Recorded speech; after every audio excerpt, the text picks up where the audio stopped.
Bonjour à tous et bienvenue dans ce 12e Marketing Reboot, déjà 12. Et aujourd'hui, on va regarder ensemble, s'intéresser aux communautés, à l'influence, aux tribus. Et finalement, on va essayer de comprendre ce que la recherche en marketing nous apprend du sentiment d'appartenance, ce fameux sentiment d'appartenance. Si vous avez suivi tous nos marketing reboot, vous devez commencer à ressentir finalement ce sentiment d'appartenance dont on parle depuis assez longtemps. En août 2004, déjà, du classement annuel des marques globales réalisé par le magazine Business Week et qui commence à dire que l'analyse des bouleversements dans le classement des marques signale un phénomène nouveau. Les consommateurs, dès 2004, ont changé leur façon de voir et même d'interagir avec les marques.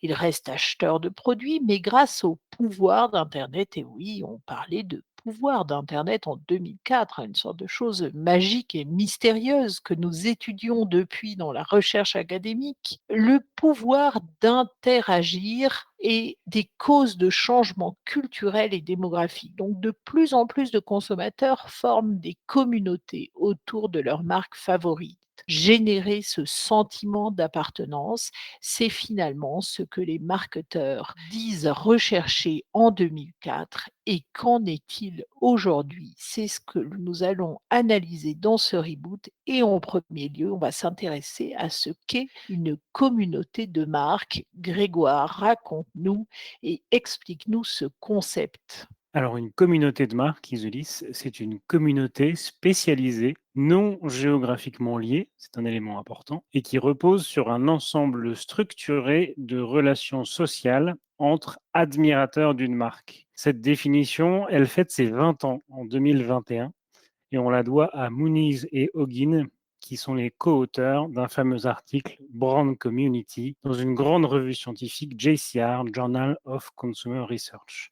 Donc la communauté de marque, c'est bien une dynamique sociale, important comme concept, et c'est aussi défini par un chercheur français sous le terme de tribu, un chercheur français à la renommée internationale, Bernard Kova, et la tribu, par analogie en fait avec nos sociétés tribales qui ne relèvent pas d'un pouvoir central pour maintenir un ordre social, mais au contraire des individus qui constituent un collectif qui, dans le contexte du marketing, peut représenter un contre-pouvoir à celui de la marque. Donc plutôt que de se rassembler autour d'un projet qui est rationnel, les individus se rassemblent autour d'une passion et donc ils forment un groupe de personnes qui peut être hétérogène mais qui sont liées entre eux.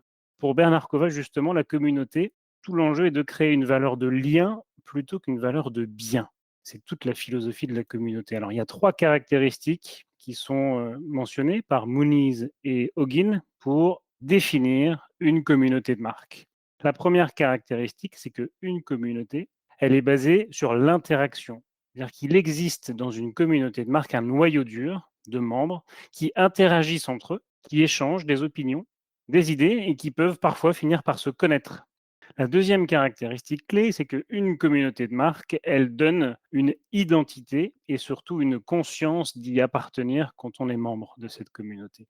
Donc il existe une forme de cohésion dans cette communauté autour de visions, autour de valeurs qui sont fédératrices. Et la troisième grande caractéristique, c'est que les membres actifs sont les garants des valeurs de cette communauté. Les communautés, elles sont structurées par les discussions et les échanges entre les membres de cette communauté. Ce qui crée de la valeur, c'est justement ces discussions et ces échanges internes. Donc 3 caractéristiques qui permettent d'identifier les 3 traits communs à l'ensemble des communautés de marque. Merci Grégoire. Alors, après avoir décrit les caractéristiques des communautés de marque, c'est important de mentionner les types de communautés, puisque beaucoup d'auteurs dans la littérature de recherche se sont intéressés à cette question de la catégorisation, au fond, des communautés de marque.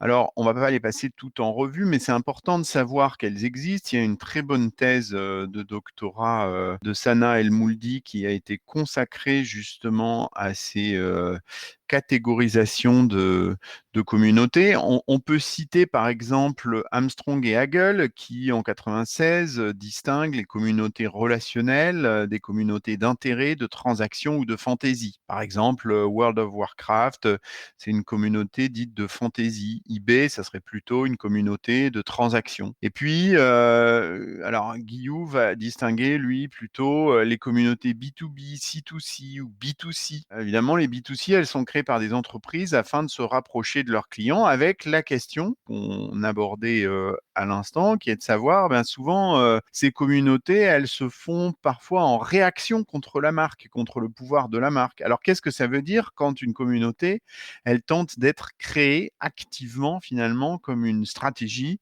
par les entreprises?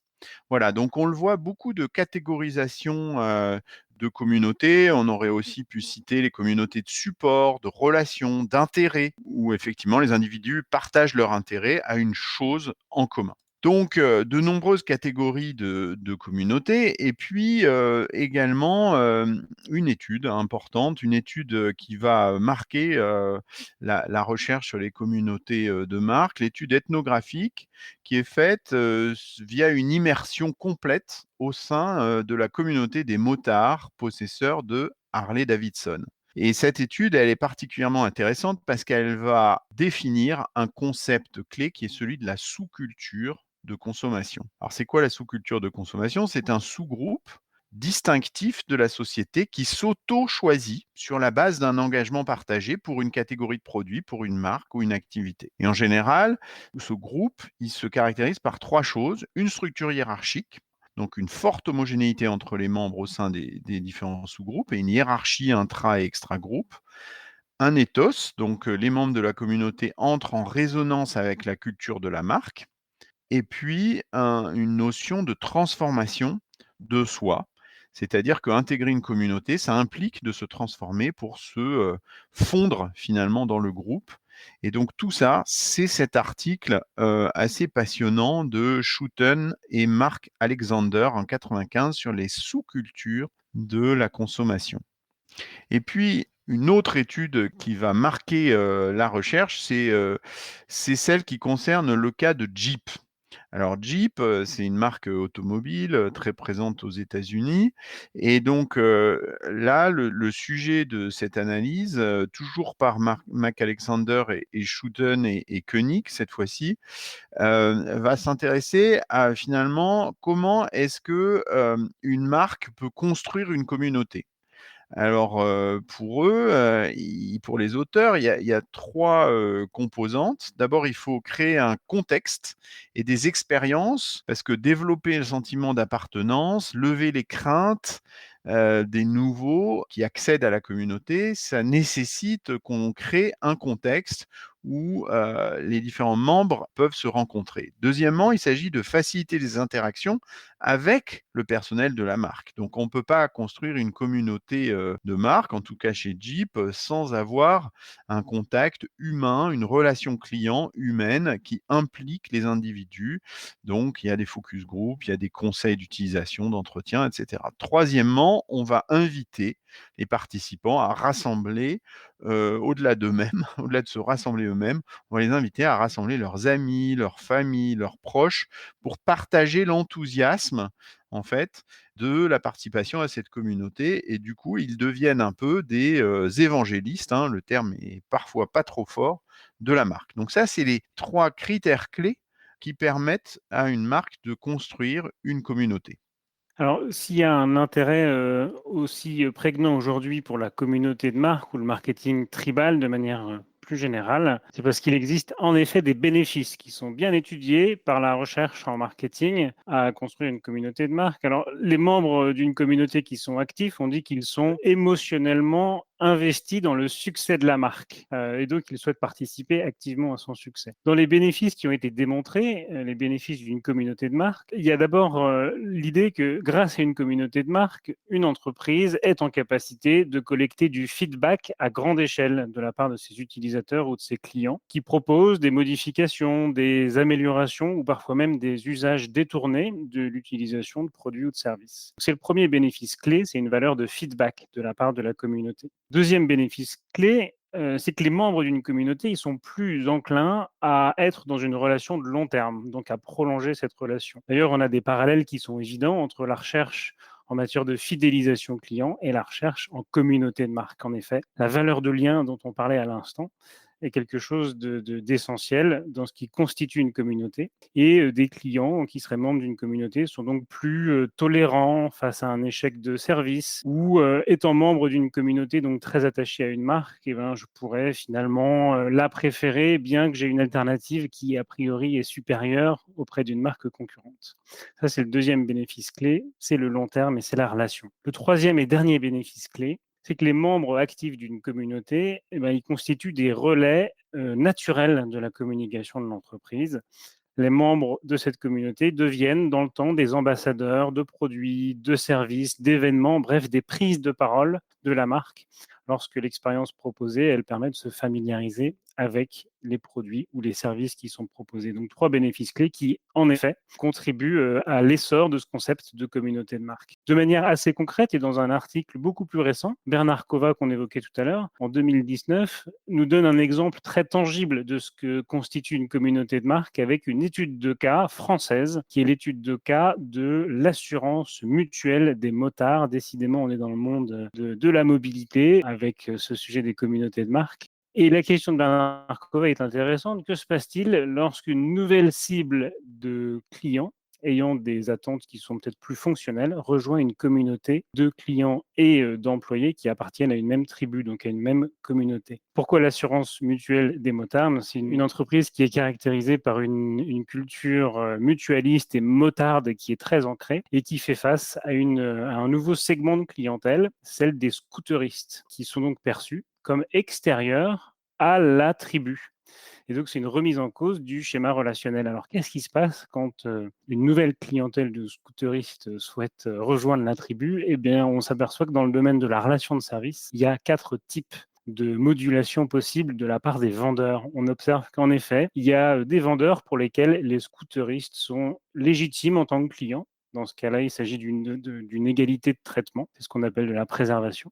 Il y a des vendeurs qui vont néanmoins favoriser les motards. Dans ce cas-là, on est dans de la discrimination relationnelle positive. Et puis, il existe des vendeurs qui trouvent les scooteristes illégitimes. Et donc, ils vont les tenir à distance de cette tribu, dans une stratégie de distanciation, ou bien tenter de les convertir aux valeurs de la tribu. Dans ce cas-là, on est dans la 4e et dernière stratégie de la part des vendeurs, qui est une stratégie de conversion. Donc, on voit bien que selon qu'on soit à l'intérieur ou à l'extérieur de cette tribu, on a des impacts, y compris dans la relation client, qui sont extrêmement forts et qui influencent des pratiques.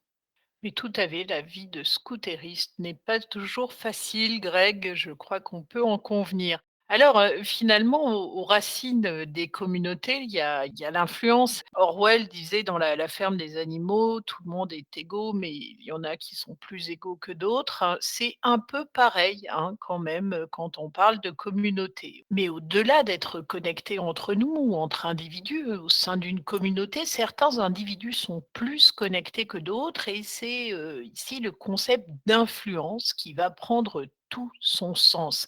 Alors, Grégoire, montre-nous à quel point tu es émotionnellement investi dans le succès de ce marketing reboot et parle-nous de la notion d'influence. En tout cas, la recherche Isolis a été particulièrement investie pour mieux comprendre ce que c'était que l'influence, sans que ça s'appelle influence au départ. Il y a un article, 1987, Fake et Price, qui nous disent qu'il existe des individus qui détiennent des informations au sujet de produits, au sujet de lieux d'achat et globalement sur les marchés, et que ces individus, ils initient des discussions avec des consommateurs et parfois même répondent à des questions ou des demandes de la part de consommateurs. Alors on a en fait pas mal d'ingrédients de ce qu'on appelle aujourd'hui l'influence, mais on est en 87 et Fake et Price appelle ces individus les market mavens en anglais, market maven en bon français, M-A-V-E-N, ce qui constitue une notion très proche des leaders d'opinion. Donc, c'est des individus qui vont influencer une perception d'une offre via leur statut, via leur expertise, ou via leur audience ou leur légitimité. Et le concept de prescripteur, leur choix s'impose aux acheteurs. Donc là, on est en 87 et on a une notion qui est très proche de ce qu'on appelle aujourd'hui l'influence avec les market mavens et une théorie qui est d'ailleurs toujours la théorie dominante aujourd'hui dans le monde académique, qui est la théorie du two-step flow. La communication est en fait relayée en 2 temps de médias, de grands médias qui sont ensuite filtrés par ces fameux leaders d'opinion ou market mavens avant ensuite de les partager à leurs entourages. Alors aujourd'hui, beaucoup plus récemment et beaucoup plus proche de nous, on a une définition de l'influence qui nous est donnée par l'IAB. Et l'IAB nous dit qu'un influenceur, c'est un individu qui a le potentiel de créer de l'engagement, de générer des conversations ou de vendre des produits ou des services avec une audience cible. Donc ces individus incluent les célébrités, les membres de communautés évidemment, les blogueurs ou bien des experts sur des sujets qui sont spécifiques. Tout l'enjeu, c'est ensuite d'identifier ces influenceurs, ces market mavens,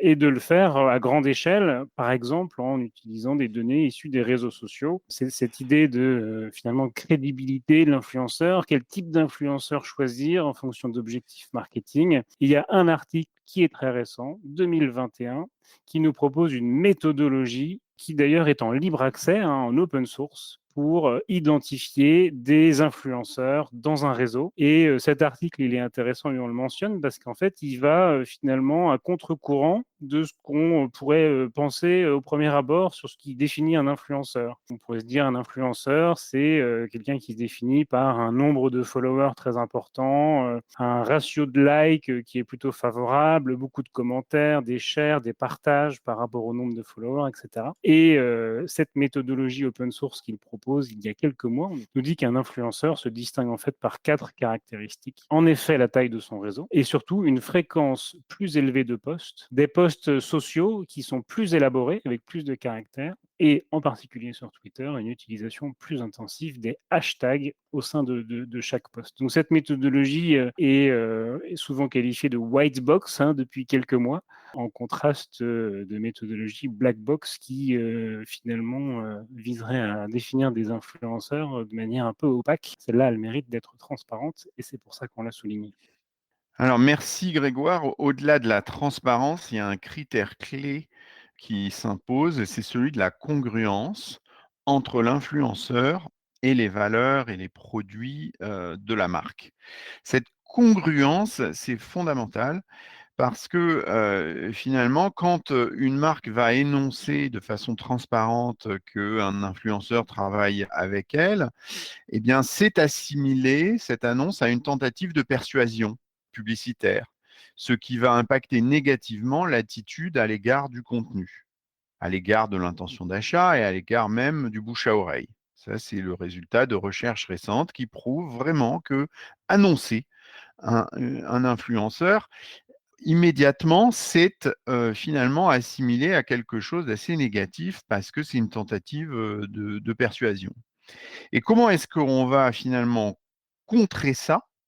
Eh bien, on va miser sur la congruence, c'est-à-dire la similarité entre le contenu produit par l'influenceur et l'univers de sa marque.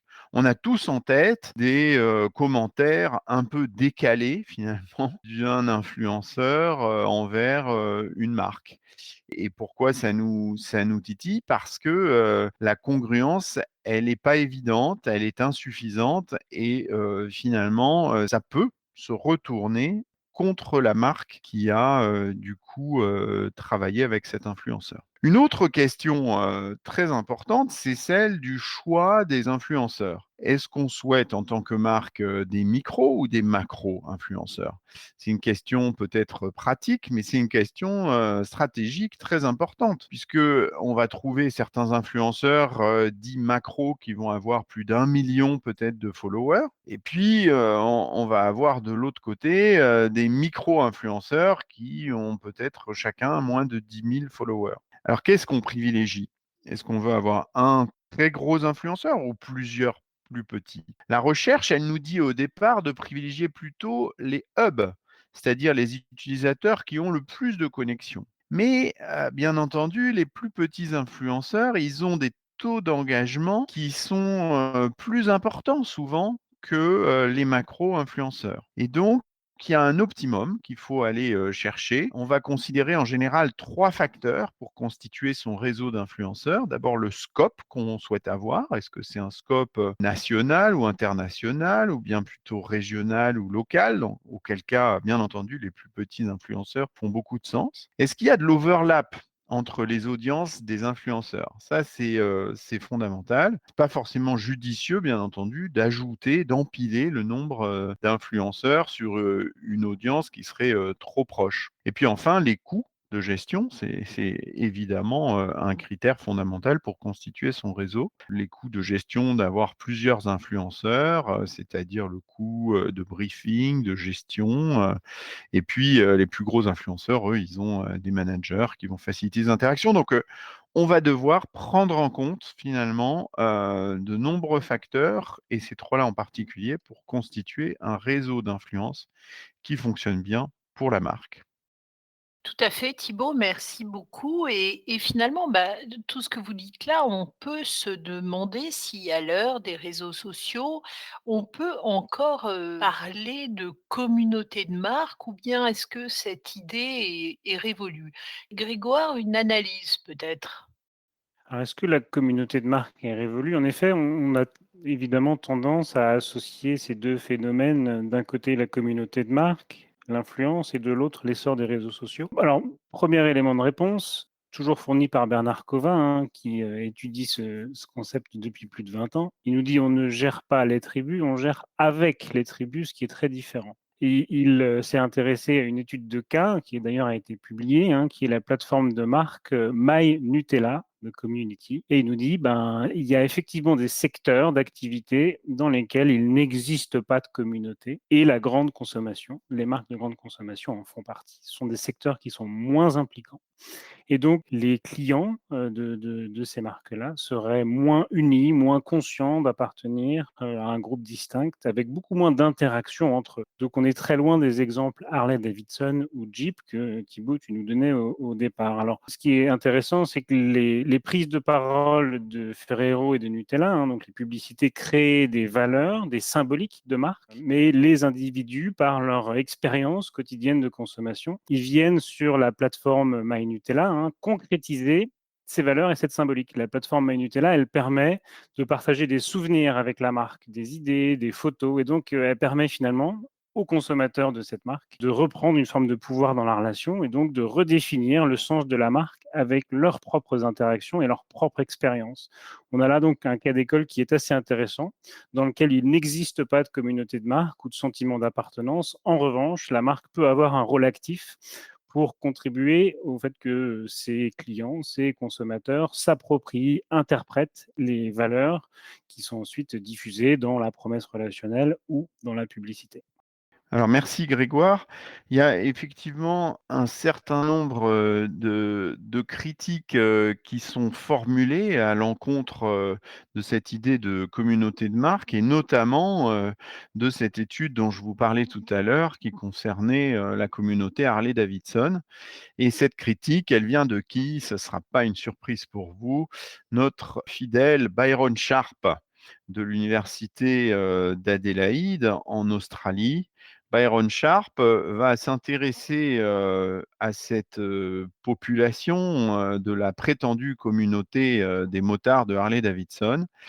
Et comme souvent, Byron Sharp n'est pas tout à fait aligné avec les conclusions des études précédentes.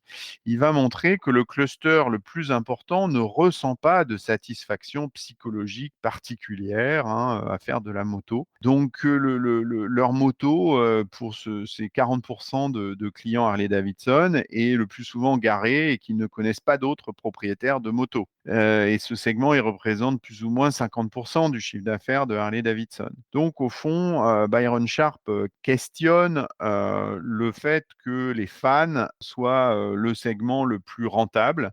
Il dit que c'est pas vrai et que en réalité, la raison pour laquelle certains se font tatouer le logo Harley-Davidson, et c'est plus représentatif de la catégorie de produits consommés, la moto, que finalement de comportement d'attachement. Et donc, il va questionner cette idée de communauté, cette idée de love brand. Il prétend que ça n'a jamais été démontré dans son livre How Brands Grow. Et donc, il dit que chaque marque, au fond, a le potentiel d'avoir de gros clients, mais ce segment, il est très restreint. Donc, les conséquences marketing des fans zélés, dévoués, sont finalement très faibles, avec une faible contribution au chiffre d'affaires de l'entreprise. Et pour Harley-Davidson, par exemple, il dit que les vrais fans, ce sont ceux qui gagnent le moins et qui dépensent le plus simplement en accessoires. Donc, c'est 10% des consommateurs de la marque qui génèrent seulement 3,5% du chiffre d'affaires. Donc, on le voit, ce concept de communauté, même chez Harley-Davidson, ne fait pas l'unanimité, en tout cas pour Byron Sharp. Et puis, on en arrive à une question importante que les marques rencontrent, c'est celle de la valeur d'un fan. Est-ce que si, malgré les critiques des uns et des autres, une marque décide d'investir dans un réseau d'influence et dans une communauté de marques, combien faut-il investir dans un réseau de marques? Quelle est la valeur d'un fan supplémentaire, par exemple sur Facebook? Et là, on a des recherches très intéressantes de Emmerich, Gupta, Norton, par exemple, en 2017, qui analysent la valeur d'un fan.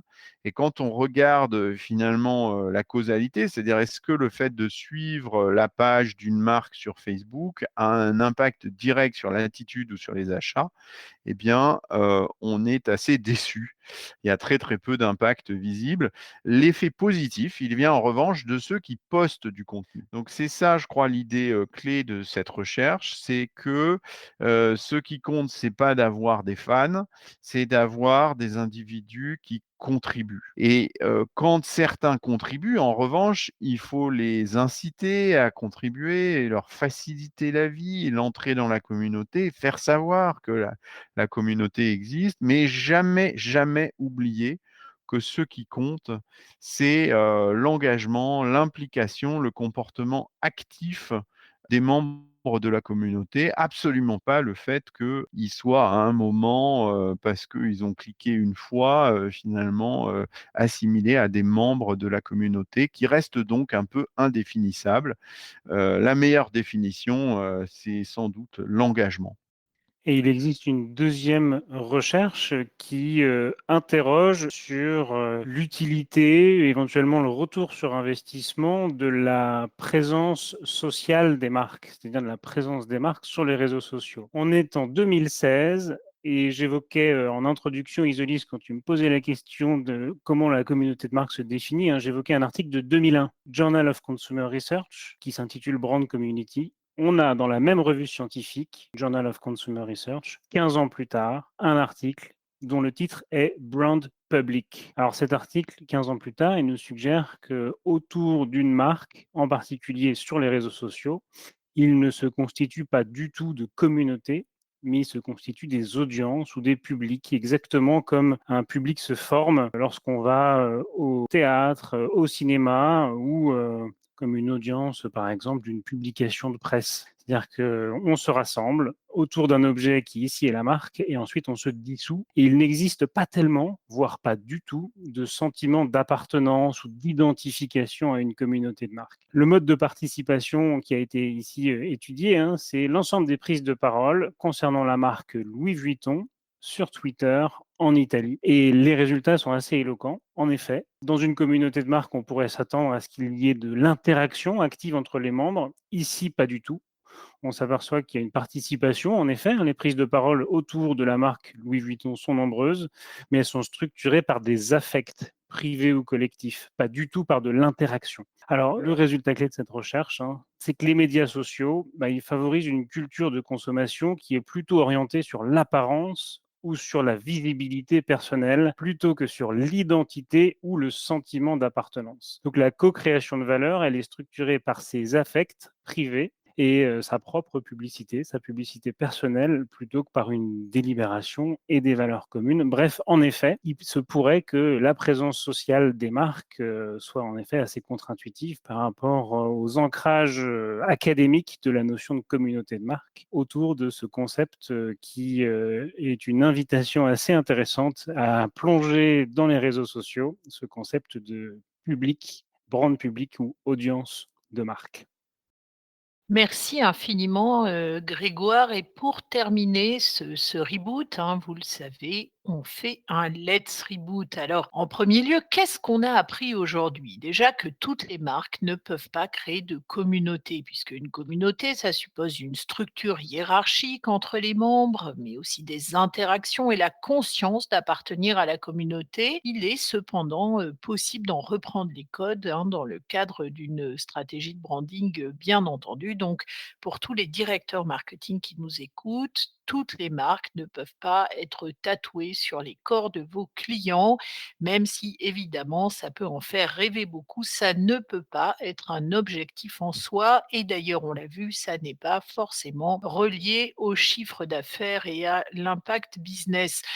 Deuxième point, la notion de communauté sur les réseaux sociaux, elle est remplacée par celle de public, de marque, notion très intéressante apparue dans le monde académique et finalement qui viennent du fait que les médias sociaux favorisent une culture de consommation orientée sur l'apparence et la visibilité plutôt que sur l'identité et l'appartenance, on l'a vu, notion très importante. Enfin, pour conclure, au sein des communautés, il existe des market mavens capables d'influencer plus largement les individus et cette influence, elle passe par l'expertise et la forme du contenu proposé. Donc, il est fortement recommandé de choisir une influence selon sa congruence avec l'image, sa cohérence, sa congruence avec l'image et les valeurs de la marque, aussi la taille du réseau, bien sûr, qui dépend de l'objectif marketing de votre entreprise et de votre marque.